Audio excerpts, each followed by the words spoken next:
and welcome back to my channel in Economist. So in the previous video I have covered what is a sequence and how we can find out the convergence of a sequence. I have also gone into some of the crucial results that you need to know on sequence. Now in this particular lecture I will be going into series and I'll show you different methods in which you can find out if a series converges or not, and we will solve a couple of questions to make your concepts more clear on that. So let's start. What is a series? Let's understand this definition first. Suppose Fn is a sequence. If you haven't watched my sequence video, then I'll give the link in the description. Please watch that video first and then come back to this video. So there I have explained that a sequence can be expressed in this fashion. So inside curly braces you will write this, where Fn is the nth term of the sequence. So suppose that this is a sequence, then simply if you take the sum of these elements of the sequence, right? If you take the sum from n from 1 to infinity. So if you take the infinite sum of this particular sequence, then you will get an infinite series.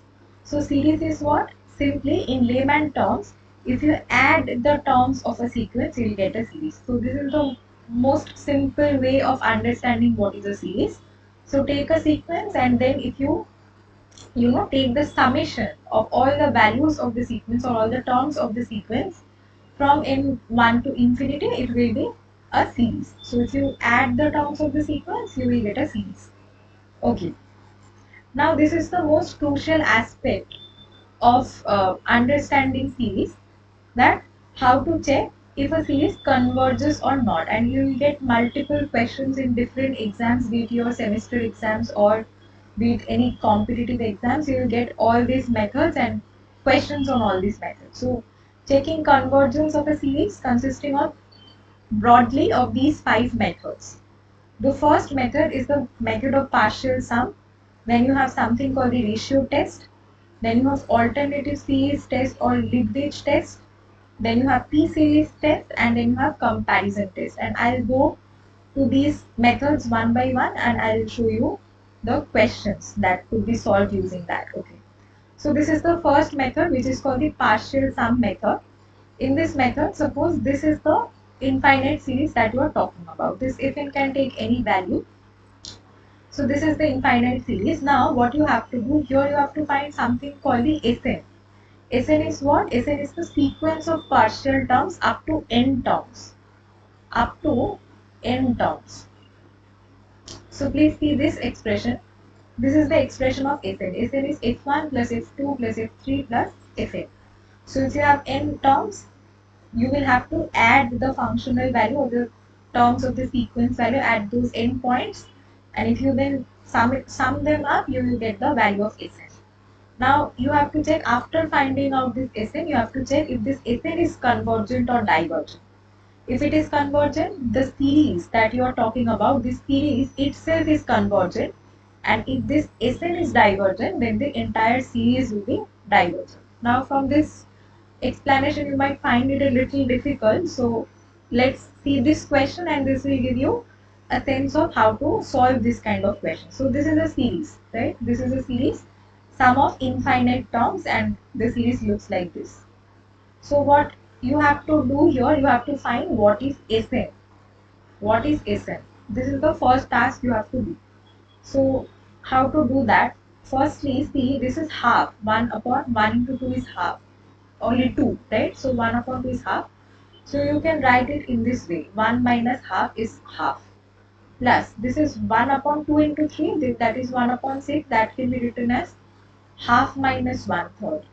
Then this can be written as 1/3 minus 1/4, and so on and so forth. So this is the first thing you have to notice from this expression.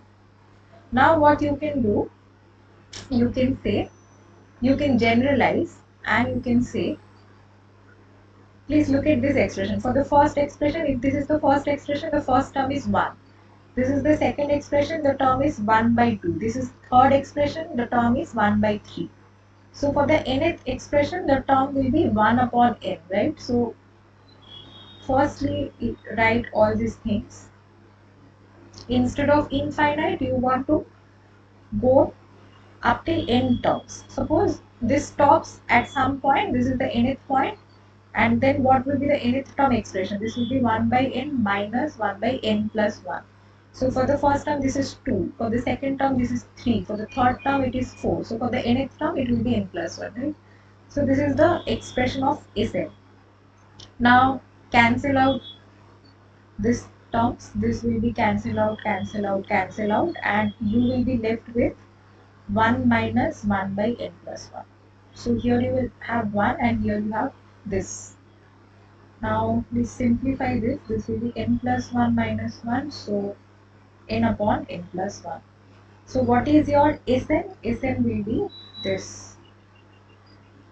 Your Sn will be this. And this is what the sequence of partial sum up to n term is. This is the sequence. Now all you need to do, this method says, find out if this sequence is convergent or divergent. If this sequence is convergent, then the entire series is convergent. If this sequence is divergent, the entire series is divergent. So let us see, is this sequence convergent or not. Limit n tends to infinity Sn. Limit n tends to infinity n by n plus 1. This is what you have? Yes. So divide up and down by n. So you will have n here, 1 by this. Now this expression will be 0 because here you have infinite, 1 upon infinite is 0, so 1 by 1 plus 0 is 1. So what you see is that limit n tends to infinity Sn is 1, which is a finite scalar value. So Sn is, so what is the conclusion? Sn is convergent. Sn is convergent, and that basically implies summation n from 1 to infinity Fn, that is the entire sequence, is also convergent.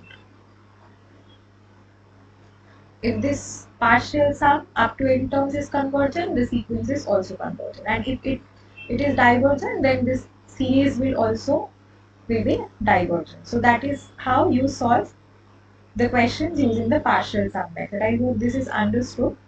Now let us go to the second method, which is the method of ratio test. This method is also very frequently used. So again, consider this infinite series. All you need to do here is find this expression, limit n tends to infinity if n plus 1 upon fn.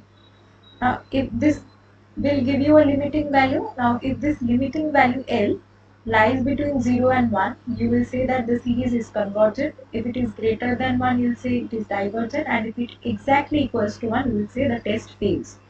If this quantity, if this limit is exactly 1, you will say the test fails. Otherwise, if it is a fraction, it is convergent. If it is greater than 1, it is divergent. Let's quickly solve a question. So you have this question. So firstly, see what is Fn here.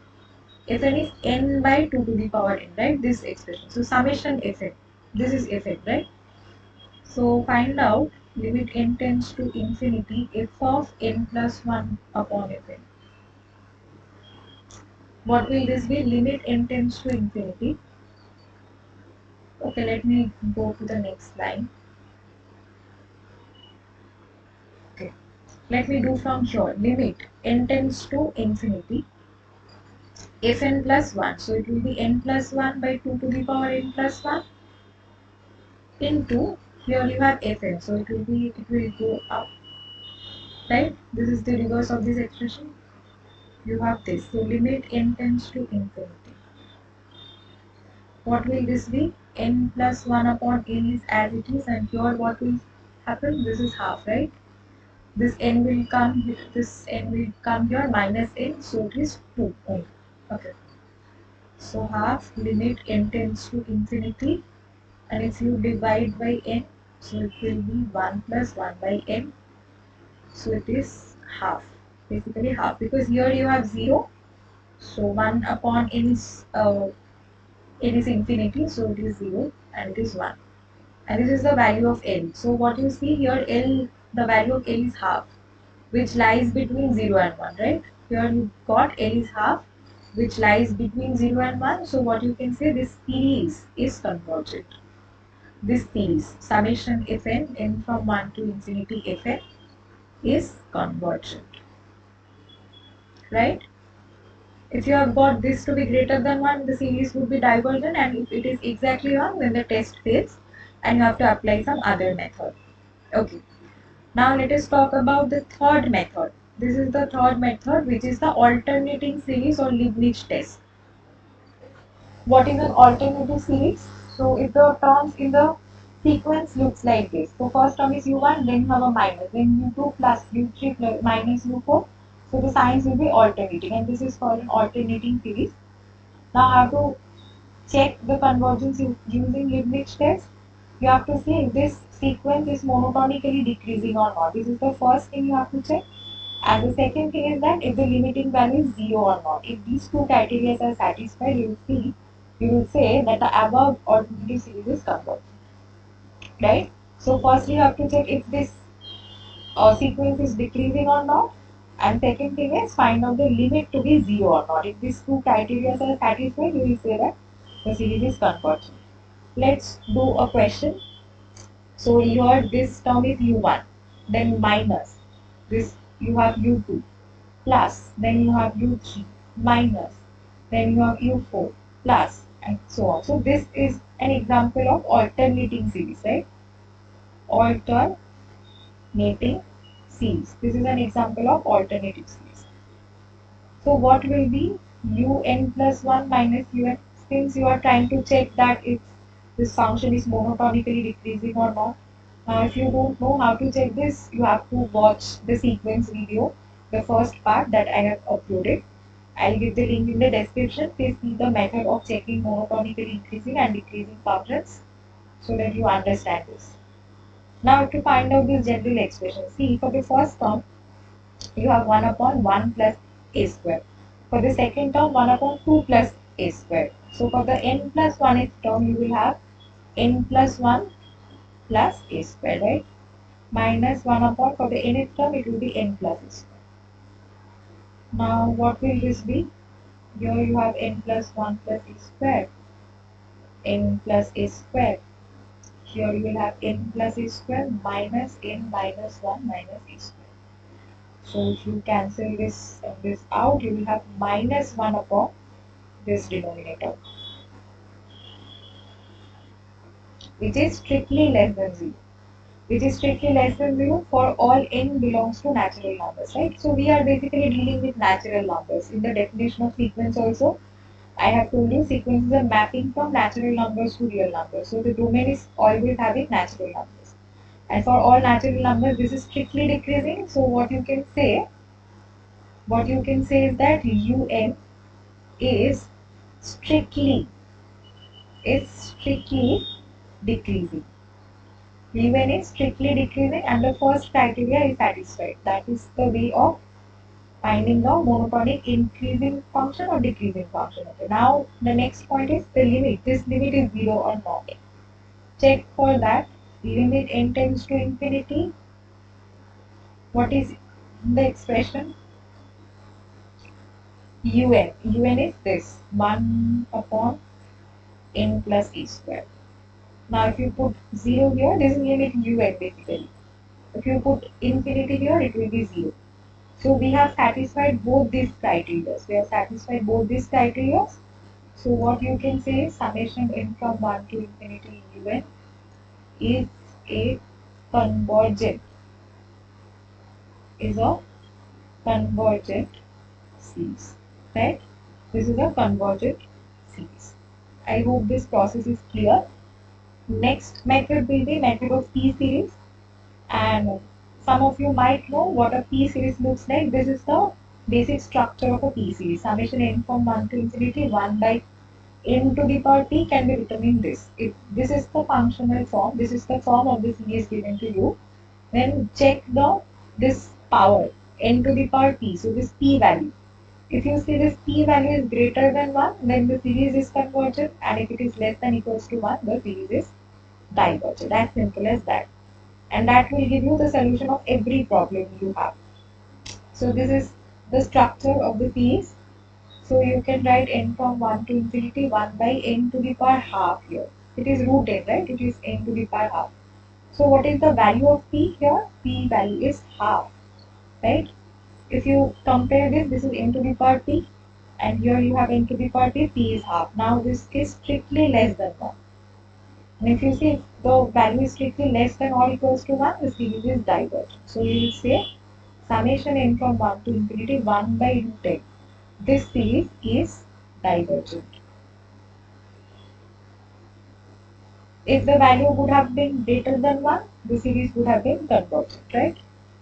Okay. Now there is a very important,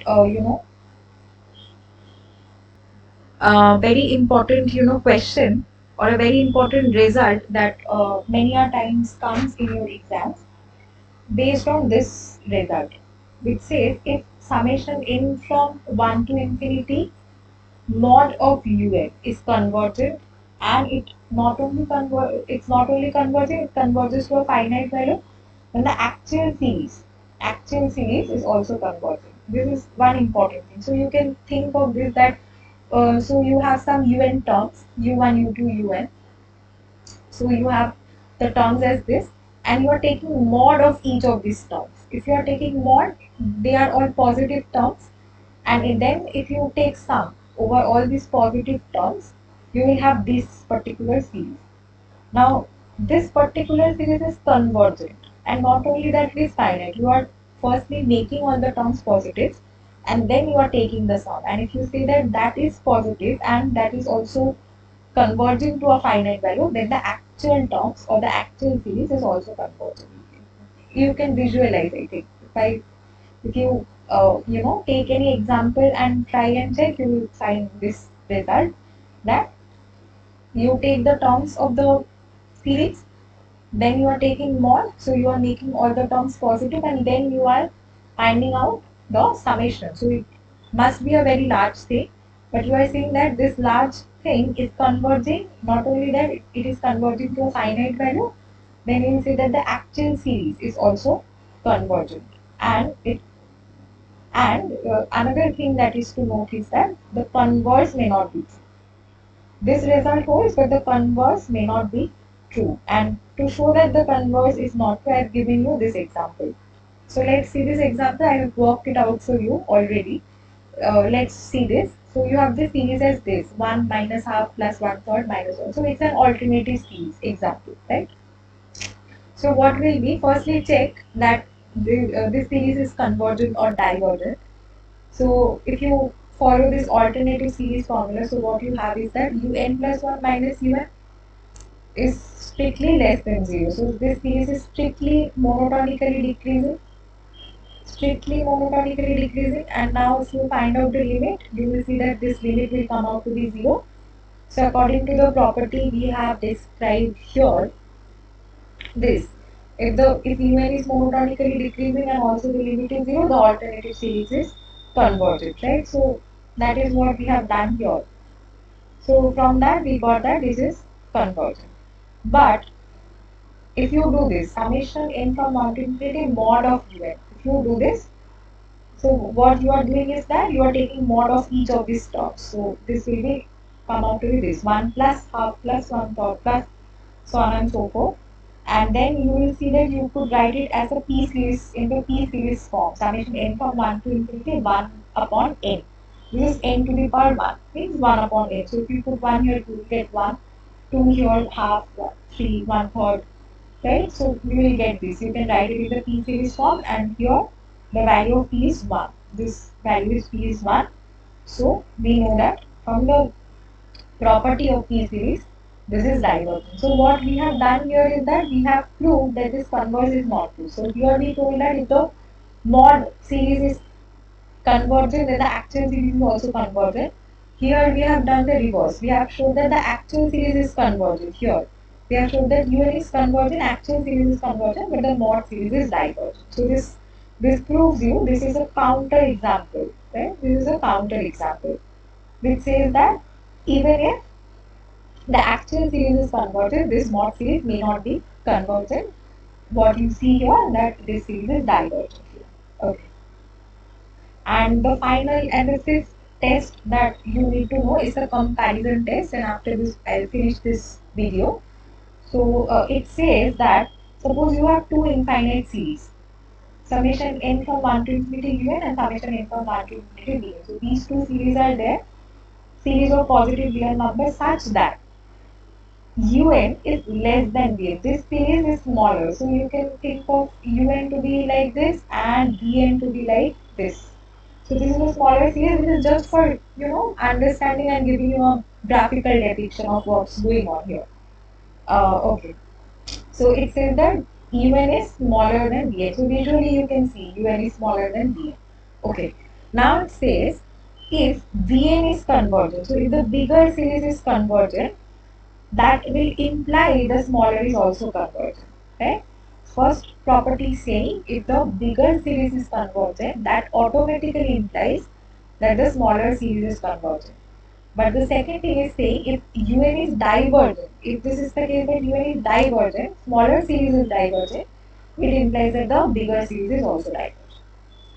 So it is very important thing to understand. If you visually remember this, you will have more clarity. That if you say that the bigger series, it is bigger than one, right? Bigger series is divergent. Bigger series is not converging to any particular value. So it is making quite sense intuitively that the smaller will also not converge to any particular value. So it is also uh, you know I hope you got the concept that if the bigger series is converging, then the smaller series is converging. But if if the smaller series is divergent, then the bigger series is also divergent, right? So if the smaller series, if you add the terms of the smaller series and you see that it is not converging, then you can automatically conclude that the bigger series will also not converge, right? So this is the explanation for the comparison test. Now let me solve one question with you, and this will give you more clarity. So this is something that you have. Here you can apply the comparison test thing. So how can you solve this? Take this denominator part. Consider this denominator. So you have to, here what you are doing, you are comparing between two series basically to conclude that they are converging or not. So here also you have to find another basically series so that you can compare this series with that and conclude that this is convergent or not. So that is what we are doing. We are trying to find out the alternative series or the series that using which we can compare this series. So suppose I take this denominator and I say this is greater than n to the power 9. This is valid, right? Because n is natural numbers. N comes from the set of natural numbers. So 1, 2, 3, 4, 5. So for any value natural number, n to the power 5 plus 3 is greater than this. That implies 1 upon n to the power 5 plus 3 is less than 1. Right? If you do this, the sign will be reversed, and then multiply this n to the power 3 both sides. Both sides. Sign will be intact now because this is natural number. So here you have this series. So if 1 to infinity fn, suppose I call this series fn. So this is strictly less than what? This is strictly less than 1 by n square. You cancel this out, this is n square. So suppose this is the series, I call it. Okay, no. Firstly write this again. Do like this. N to the power 5 plus 3, and here you have this. Now if you take summation on both sides, n from 1 to infinity. Here you have summation n from 1 to infinity 1 by n square. Right? This is what you have. So now that you have got a form or a series with whom you can compare this particular series. So what is the series? This is the series. This is the series. Summation n from 1 to infinity 1 by n square. And you know that this is strictly greater. This is strictly greater than this particular series. Alright. Now just find out if this bigger series is convergent or divergent. Now if you have seen this P series thing, you know that we can represent this as a P series and with P equals to 2. And if you know that if p is greater than 1, the series is convergent, right? So let's write that here the value of p is 2. So this is basically in the form summation n from 1 to infinity 1 by n to the power p with p value is 2, which is strictly greater than 1. So we will see that this bigger series is convergent. So I am mentioning that in this way only. Bigger series is convergent. That basically means that our required series which is a smaller series than this bigger series, that will also be convergent. The smaller series is also convergent, and this directly comes from this comparison test property that if the bigger series is convergent, that is what I have told you, that if un is less than bn, if the bigger series is convergent, we will say the smaller series is also convergent, and that is what we see here, and that wraps up all the methods that I wanted to talk to you. So we have individually covered all this, you know, methods: partial sum method, ratio test, alternative test, p series, and comparison test, and that is the uh, entirely the thing that you need to know for from your exam and knowledge point of view. And if you like my video, then give this video a like and a thumbs up. I'm making a, I'm putting in a lot of effort in order to make things easy for you. So if you get any value from this content, give me a like and do subscribe to this channel, in Economist. That gives me immense motivation to come up with new videos to you, right? So thank you, thanks for your time, and see you next time.